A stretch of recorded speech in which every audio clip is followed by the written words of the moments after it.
Program is brought to you by Emory University.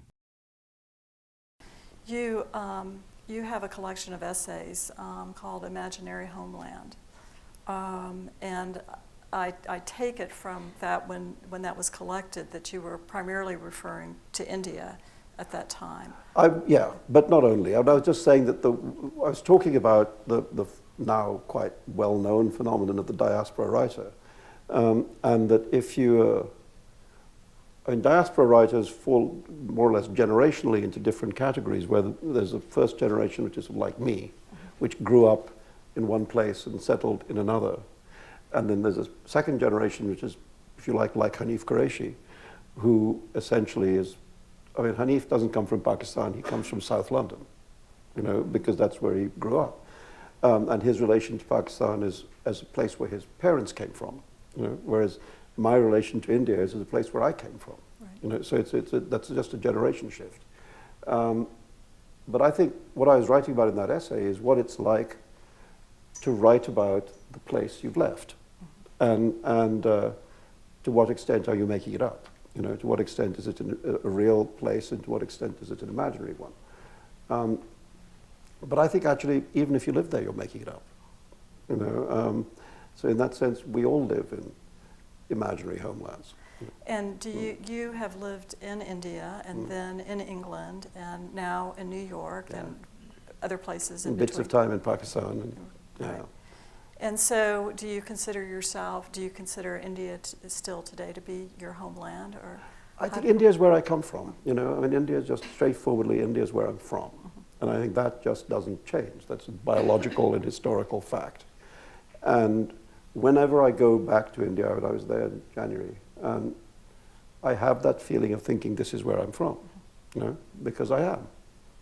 And I have had that feeling particularly in Bombay because that's where I grew up. And then I think the place where you grow up has a particular and profound meaning for you, which it retains even if you spend a lot of your life somewhere else. And anybody who's read my stuff knows how much it goes back to that well to drink, I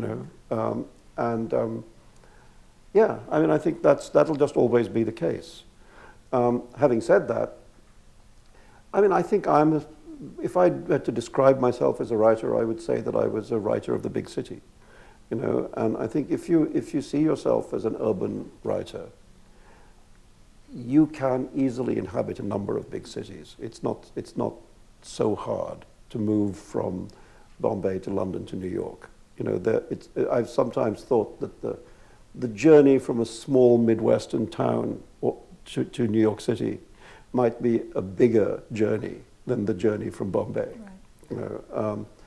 And you discuss. I'll just as an analogy, I'll show you the interesting connection between Bombay and New York is the figure of Queen Catherine of Braganza.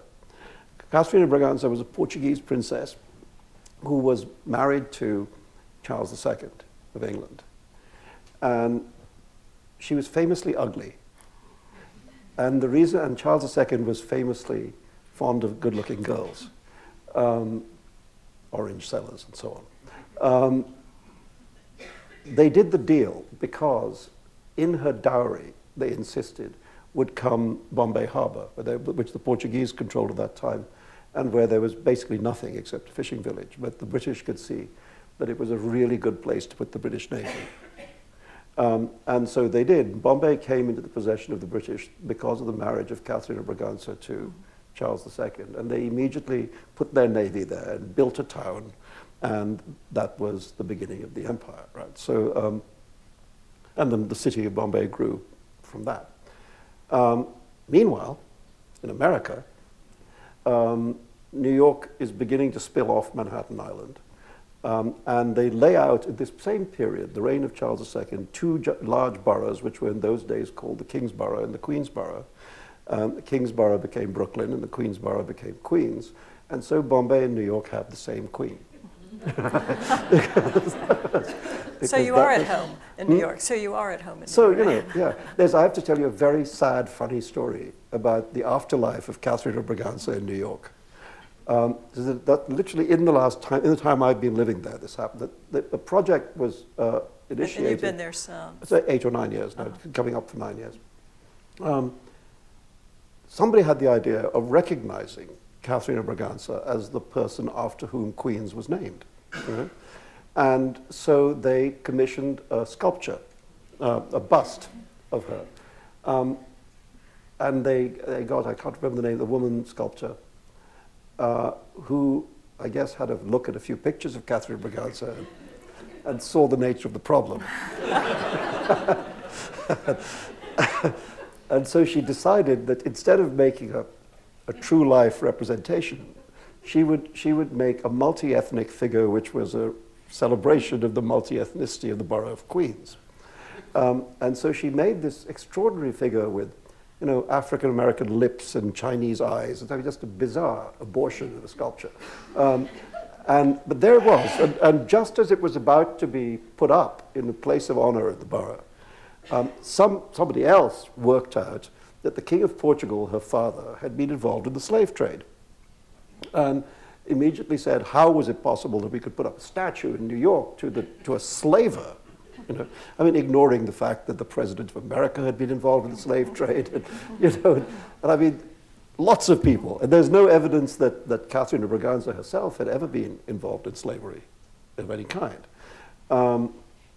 Anyway, so pressure group got to work and stopped the statue from being put up in Queens. And then some rich person in Queens said that he had a big garden and they could put the statue in there. So that's where she is. That's where she is. It's a really sad fate for a woman after whom who brought to birth two great cities. Major cities.